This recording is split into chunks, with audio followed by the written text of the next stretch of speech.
Corona अब तक बुजुर्गों और युवाओं को अपनी चपेट में ले रहा था, लेकिन अब कोरोना का खतरा बच्चों पर भी मंडराने लगा है। कोरोना की पहली लहर बच्चों पर घातक असर नहीं दिखा पाई, लेकिन दूसरी लहर में ये धारणा भी टूट गई। कहते हैं माता पिता लाख दुख सह सकते हैं, लेकिन बच्चों का दुख उन्हें देखा नहीं जाता। ऐसे में बच्चों पर कोरोना जैसा बड़ा खतरा मंडराने लगा है तो सबकी नींदें उड़ी हुई है। कोरोना की दूसरी लहर बच्चों के सांसों पर प्रहार कर रही है। कोरोना की पहली लहर ने बच्चों पर घातक असर नहीं किया था, लेकिन इस बार ये धारणा टूट गई है। दूसरी लहर में कई बच्चे संक्रमित हो रहे हैं, लेकिन संक्रमण के लक्षण कम है। इस बीच लोगों के मन में तीसरी लहर आने का भी डर है, क्योंकि तीसरी लहर में सबसे बड़ी चुनौती होगी बच्चों को सुरक्षित रखना। बच्चे इससे अलग नहीं रहते और कि काफी हद तक होता है। ऐसा भी नहीं हम पक्की तरह से कह सकते कि कम है। बाकी से सीरो सर्वे दिखाता है जो दिसंबर जनवरी में हुआ है कि लगभग उतनों को ही सीरो पॉजिटिविटी है जितने की बड़ी उससे ज्यादा उम्र के बच्चे।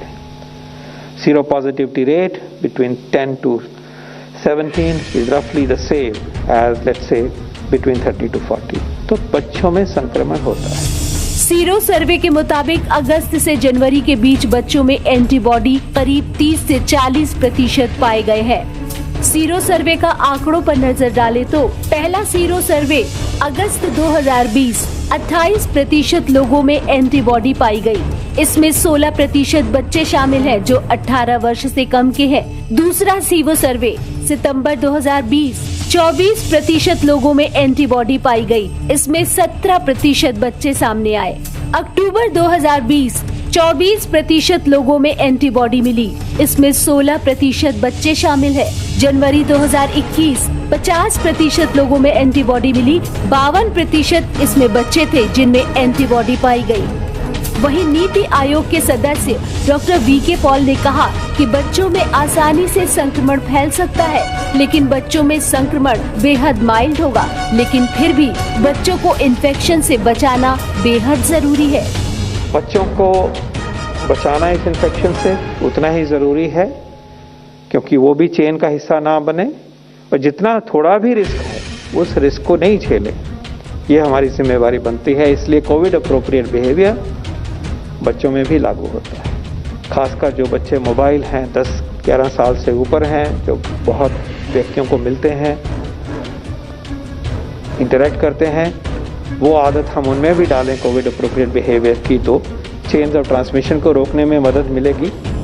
कोरोना की दूसरी लहर के बीच वायरस के स्वभाव बदलने को लेकर सरकार भी चिंतित है। बच्चों को संक्रमण से बचाने के लिए प्रधानमंत्री नरेंद्र मोदी भी हर राज्य के डीएम से बातचीत की और उनसे गांव और शहर के संक्रमित आंकड़ों को समीक्षा करने की अपील कर रहे हैं। वायरस म्यूटेशन की वजह से अब युवाओं और बच्चों के लिए भी ज्यादा चिंता जताई जा रही है।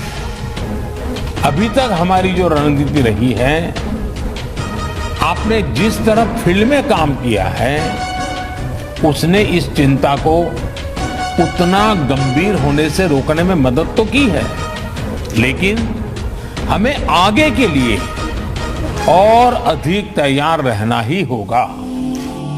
कोरोना से बच्चों को बचाने के लिए स्वास्थ्य मंत्री हर्षवर्धन भी बार बार अपने अफसरों को हिदायत दे रहे हैं और उसी के मुताबिक रणनीति बनाने पर जोर दे रहे हैं।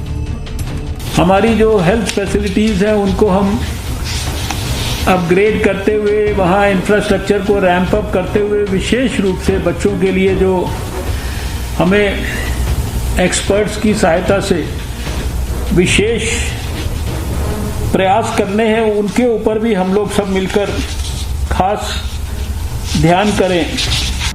कोरोना से बच्चों को बचाने की रणनीति बनाई जा रही है, लेकिन सवाल ये है कि माता पिता को कैसे पता चले कि उनका बच्चा कोरोना का शिकार है, क्योंकि वायरल बुखार और कोरोना के लक्षण काफी मिलते जुलते हैं। एक्सपर्ट की माने तो अगर बच्चों को डायरिया, पेट में दर्द हो तो तुरंत सावधान हो जाए।